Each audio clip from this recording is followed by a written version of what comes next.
విగ్రహంపై CM Revanth Reddy కీలక వివరాలు వెల్లడించారు. విగ్రహంపై ప్రతిపక్షాల అభిప్రాయాలు చెప్పాయి. అనంతరం సమావేశాలు ఈ నెల 16వ తేదీకి వాయిదా పడ్డాయి.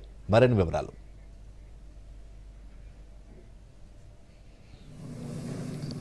తెలంగాణ తల్లి విగ్రహం లగచర్ల ఘటన, హైడ్రా సహా రాష్ట్రంలో పలు అంశాలపై చర్చ వేళ అసెంబ్లీ సమావేశాలు ప్రారంభమయ్యాయి. అసెంబ్లీ సమావేశాల ప్రారంభంలోనే ముఖ్యమంత్రి రేవంత్ రెడ్డి తెలంగాణ తల్లి విగ్రహం ఏర్పాటుపై మాట్లాడారు. ప్రతి ఏటా డిసెంబర్ 9న తెలంగాణ తల్లి అవతరణ ఉత్సవంగా నిర్వహించాలని ప్రభుత్వం నిర్ణయం తీసుకుందని సీఎం శాసనసభలో ప్రకటించారు.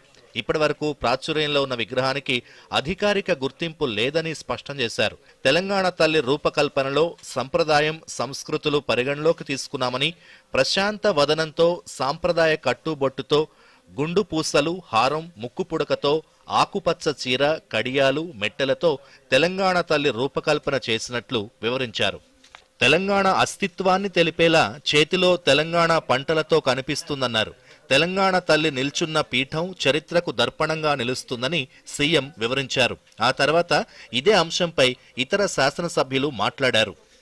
తెలంగాణ తల్లి అంటే ఒక భావన మాత్రమే కాదు, 4 కోట్ల బిడ్డల భావోద్వేగం. ఆ భావోద్వేగానికి నిండైన రూపం మన తెలంగాణ తల్లి. ప్రజల మనోపలకాలపై నిలిచిన తెలంగాణ తల్లి రూపాన్ని నేడు సచివాలయం సాక్షిగా ఆవిష్కరించేందుకు ప్రజాప్రభుత్వం సిద్ధమైందని ఈ పవిత్ర సభ సాక్షిగా మీ అందరికీ తెలియజేయడానికి సంతోషిస్తున్నాను. తెలంగాణ తల్లి విగ్రహ మార్పుపై విపక్ష పార్టీలు భిన్న స్వరాలు వినిపించాయి. కవులు, కళాకారులు, మేధావుల సలహాలు, సూచనల మేరకు తెలంగాణ తల్లిని రూపొందించారని సిపిఐ ఎమ్మెల్యే కూనంనేని సాంబశివరావు అన్నారు.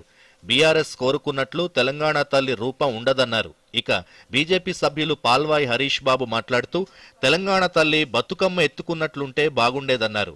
విగ్రహం, పేర్లు మార్చడం వల్ల లాభం లేదన్నారు. తెలంగాణ ప్రజల ఆకాంక్షలను నెరవేర్చాలన్నారు. డిసెంబర్ 9న తెలంగాణ తల్లి అవతరణ దినోత్సవం జరిపినట్టే సెప్టెంబర్ 17న తెలంగాణ విమోచన దినోత్సవం నిర్వహించాలన్నారు. తెలంగాణ తల్లి విగ్రహాన్ని మారుస్తున్నామంటూ బీఆర్ఎస్, బీజేపీ నేతలు తమపై విమర్శలు చేస్తున్నారని మంత్రి సీతక్క అన్నారు.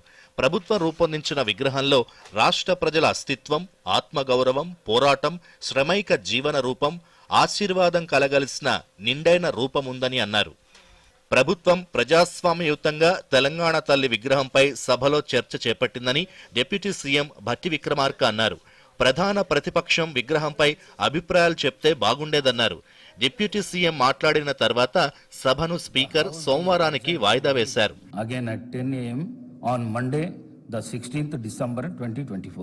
శాసనసభ మండలి సమావేశాలకు హాజరయ్యేందుకొస్తూ బీఆర్ఎస్ ఎమ్మెల్యేలు, ఎమ్మెల్సీలు నిరసన తెలిపారు.